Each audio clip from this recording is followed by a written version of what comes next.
نحمده ونصلي على حبيبه الكريم اما بعد فاعوذ بالله من الشيطان الرجيم بسم اللہ الرحمن الرحیم۔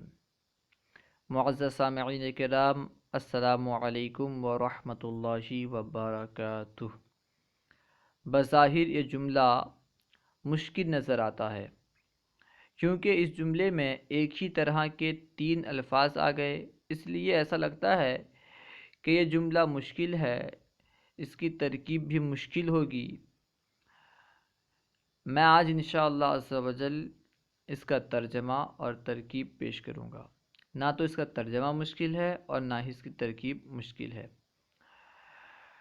اس کو 2 طرح سے پڑھا جا سکتا ہے۔ نمبر 1، بطنو کبیرن، کبیر کو کسی کا علم مان لیں۔ سب سے پہلے جو کبیر ہے اسے کسی کا علم مان لیں اور اس طرح پڑھیں، بطنو کبیرن یعنی کبیر کا پیٹ، کبیرن کبیرن۔ دوسرے نمبر میں جو کبیر نظر آ رہا ہے اصل میں وہ ہے کبیرن، کاف الگ ہے، بیر الگ ہے۔ کاف یہ حرف تشبیہ ہے یعنی حرف جار ہے، اور بیر جو ہے یہ کنویں کے معنی میں ہے، اصل میں وہ بئرن تھا۔ آپ نے صرف میں پڑھا ہوگا کہ اگر حمزہ ساکنہ ہو اور اس سے پہلے کسرہ ہو تو حمزہ کو یا سے بدلنا جائز ہے، اس لیے حمزہ کو یا سے بدل دیا گیا تو بیرن ہو گیا، پھر حرف جار کاف داخل ہوا تو کبیرن ہو گیا۔ ٹھیک ہے، سب سے آخر میں جو کبیرن ہے وہ بیرن کی صفت ہے۔ ٹھیک ہے، اب مکمل ترکیب اس طرح ہوگی، بطنو کبیرن مرکب اضافی ہو کر مبتدا، کاف حرف جار، بیرن موصوف، کبیرن صفت، موصوف اپنی صفت سے مل کر کاف حرف جار کا مجرور، کاف حرف جار اپنے مجرور سے مل کر ظرف مستقر ہوا ثابتن اسم فاعل کا، ثابتن اسم فاعل اپنے فاعل سے مل کر شبہ جملہ اسمیہ ہو کر خبر، مبتدا اپنی خبر سے مل کر جملہ اسمیہ خبریہ ہوا۔ اس ترکیب کے اعتبار سے اس کا ترجمہ ہوگا، کبیر کا پیٹ بڑے کنویں کی طرح ہے، بطنو کبیرن کبیرن کبیرن، یعنی کبیر کا پیٹ بڑے کنویں کی طرح ہے۔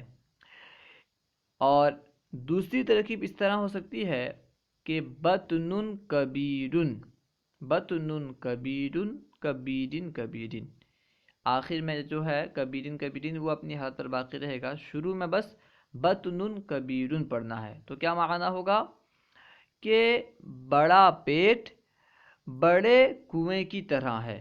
ٹھیک ہے، پہلے بطنو کبیرن پڑھ رہے تھے تو یہ مرکب اضافی ہو کر مبتدا بن رہا تھا، جب ہم بطنن کبیرن پڑھیں گے تو یہ مرکب توصیفی ہو کر کے مبتدا بنے گا، بطنن کبیرن مرکب توصیفی مبتدا، پھر آخر میں وہی کبیرن میں کاف حرف جار، بیر موصوف، کبیرن صفت، موصوف صفت سے مل کر کاف حرف جار کا مجرور، کاف حرف جار اپنے مجرور سے مل کر ظرف مستقر ہوا ثابت اسم فاعل کا، ثابت اسم فاعل اپنے فاعل سے مل کر شبہ جملہ اسمیہ ہو کر خبر، مبتدا اپنی خبر سے مل کر جملہ اسمیہ خبریہ۔